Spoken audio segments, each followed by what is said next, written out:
Good morning class. My name is Deepali. आज हम कर रहे हैं क्लास 8। सब्जेक्ट है हमारा एसएसटी और चैप्टर चला है हमारा 11। चैप्टर 11 में नाम है हमारा ग्रामीण जीवन एवं समाज। ठीक है, चलिए स्टार्ट करते हैं इस चैप्टर को। इससे पहले जो चैप्टर हमने पढ़े थे उसमें हमने पढ़ा था किस तरीके से जो ब्रिटिश सरकार थी उन्होंने भारत पर अपना स्वामित्व जमाया। फ्रांसीसी जो व्यापार के लिए भारत में आए थे उनका जो स्वामित्व था उसे हटाकर किस प्रकार से ब्रिटिशों ने अपना कब्जा किया। चलिए अब पढ़ते हैं आगे। इन्होंने फिर जब भारत पे अपना कब्जा कर लिया, किस प्रकार से भारत के भिन्न भिन्न जो हमारे कृषि थी या व्यवसाय तो उनको किस तरीके से अपने कब्जे में लिया। तो चलिए स्टार्ट करते हैं। भारत में ब्रिटिश शासन ने यहाँ के ग्रामीण व शहरी जीवन को बहुत अधिक प्रभावित किया। ब्रिटिश शासन ने यहाँ के सभी क्षेत्र जैसे सामाजिक, राजनीतिक, आर्थिक तथा सांस्कृतिक पर प्रभाव डाला। इससे पूर्व यहाँ पर शासक तो बदलते थे लेकिन यहाँ सामाजिक ताना बाना वही रहता था। परंतु परंतु ब्रिटिश लोगों ने भारत की सामाजिक परिस्थितियों को अपने राज्य एवं व्यापारिक हितों के चलते दोहन किया। उन्होंने भारत के नागरिकों के हितों की कभी परवाह नहीं की, जिसके कारण भारतवासियों को भुखमरी तथा अकाल का सामना करना पड़ा। भारत की जनसंख्या का एक बहुत बड़ा हिस्सा गांव में निवास करता था और कृषि पर निर्भर रहता था। कृषि संबंधी किसी नियम में परिवर्तन कर उसके जीवन में बहुत गहरे तक प्रभाव डालता था। हालांकि कुछ व्यापारिक एवं आर्थिक बदलाव भारतवासियों के जीवन में लाभप्रद भी साबित हुए, लेकिन वे प्रथम दृष्टया समाजवाद के हितों के अनुरूप तैयार किए जाते थे और भारतवासियों के लिए बाद में बहुत हानिकारक सिद्ध होते थे। देखिए इसमें बताया गया है कि किस प्रकार से जो भारतवासियों थे, भारत के लोग थे, उनके लिए नए नए कानून लागू किए गए जो हमेशा ही भारत के अहित करते थे। हित में कोई भी कानून लागू नहीं किया जाता था। जैसे आज हम पढ़ेंगे कृषि के बारे में। कृषि एक महत्वपूर्ण क्षेत्र है। ये हमारे मतलब कि आर्थिक स्थिति इसी पर निर्भर रहती है।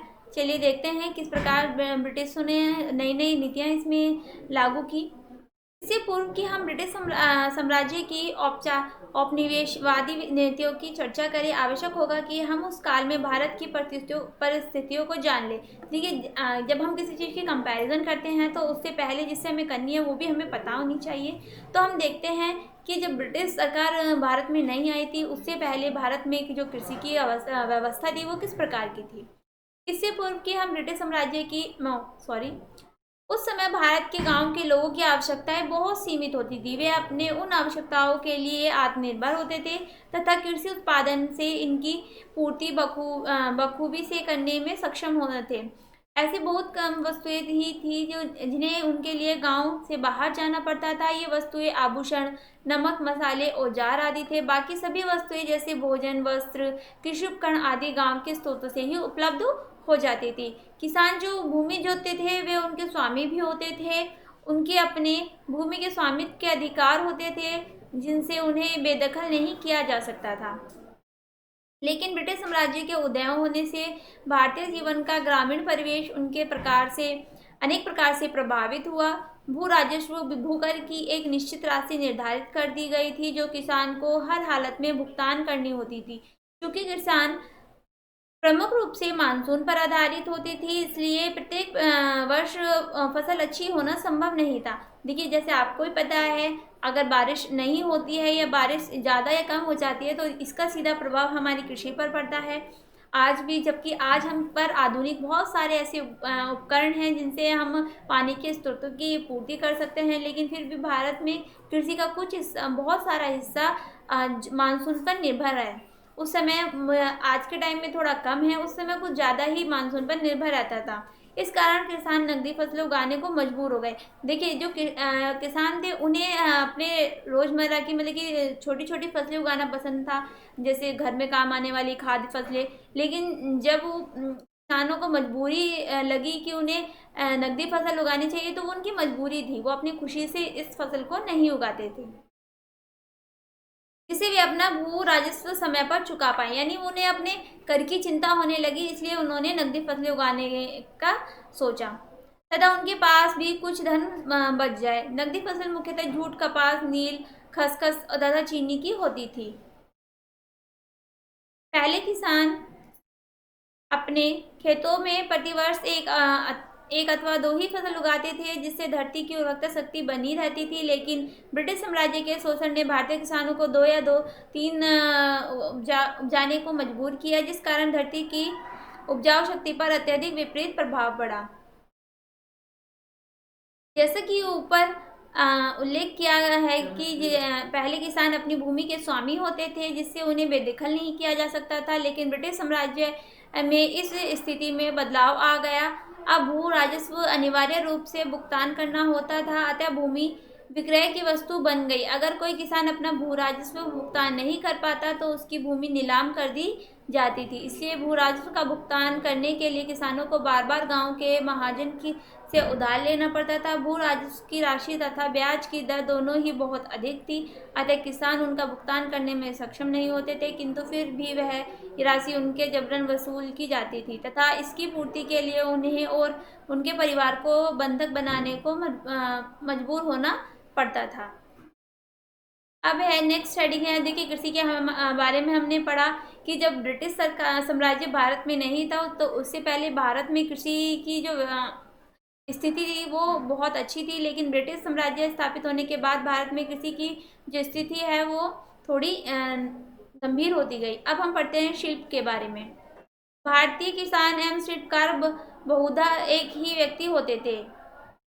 जब कृषि कार्य नहीं होता था तो किसान औजार बनाने, मिट्टी के बर्तन बनाने, कपड़ा बुनने जैसे कार्य करते थे। ब्रिटिश लोगों ने भारत से कच्चा माल खरीदकर यहाँ पर मशीन से निर्मित सामान को विक्रय करना प्रारंभ कर दिया। ये वस्तुएं सस्ती होती थी और इसकी गुणवत्ता भी अच्छी होती थी, जिसके कारण भारत में निर्मित वस्तुएं उन वस्तुओं से प्रतिस्पर्धा नहीं कर पाती थी। अतः किसानों की आर्थिक स्थिति पर बहुत विपरीत प्रभाव पड़ने लगा। देखिए, जो किसान होते थे जब उन्हें टाइम मिलता था तो वो क्या करते थे, शिल्पकारी करते थे।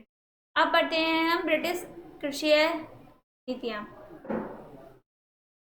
ब्रिटिश काल में कृषि नीतियों का मुख्य उद्देश्य अधिक से अधिक भू राजस्व वसूल करना था। जमींदार व्यवस्था और भूमि के प्रबंध की नई नीतियों के कारण भारतीय किसानों की स्थिति बहुत गंभीर हो गई। ब्रिटिश शासन ने भू राजस्व की नीति निम्न नीति अपनाई। देखिए, ये हमारी जो भू राजस्व की नीतियां हैं 4 हैं, जिसमें से 2 हम आज पढ़ेंगे और बाकी की 2 हम कल पढ़ेंगे। ठीक है, पहली है हमारी इजारदारी व्यवस्था मुख्य बिहार व बंगाल हेतु। देखिए, जो पहली व्यवस्था है हमारी ये इजारदारी, ये हमारे बिहार व बंगाल में स्टार्ट की गई थी। 1765 ईस्वी में बिहार, बंगाल व उड़ीसा में दीवानी अधिकार प्राप्त होने के पश्चात ब्रिटिश लोगों ने वहां भू राजस्व संग्रह की पुरानी नीतियां ही जारी रखी। इस व्यवस्था में भू राजस्व अधिकारी किसानों से भू राजस्व का संग्रह करते थे। वे इसमें से 10% अपने कमीशन के रूप में काटकर शेष सरकारी खजाने में जमा कर देते थे। लेकिन वॉरेन हेस्टिंग ने इस व्यवस्था में बदलाव कर दिया। उसने राजस्व वसूली के लिए बोली प्रथा प्रारंभ की। जिसकी बोली सर्वाधिक होती उसे राजस्व वसूलने का अधिकार मिलता। चूंकि बोली प्राप्तकर्ताओं को उनकी बोली के अनुसार एक निश्चित राशि ही भू राजस्व के रूप में जमा करनी होती थी, अतः वे लोग किसानों से अधिक राजस्व वसूलने का प्रयास करते थे।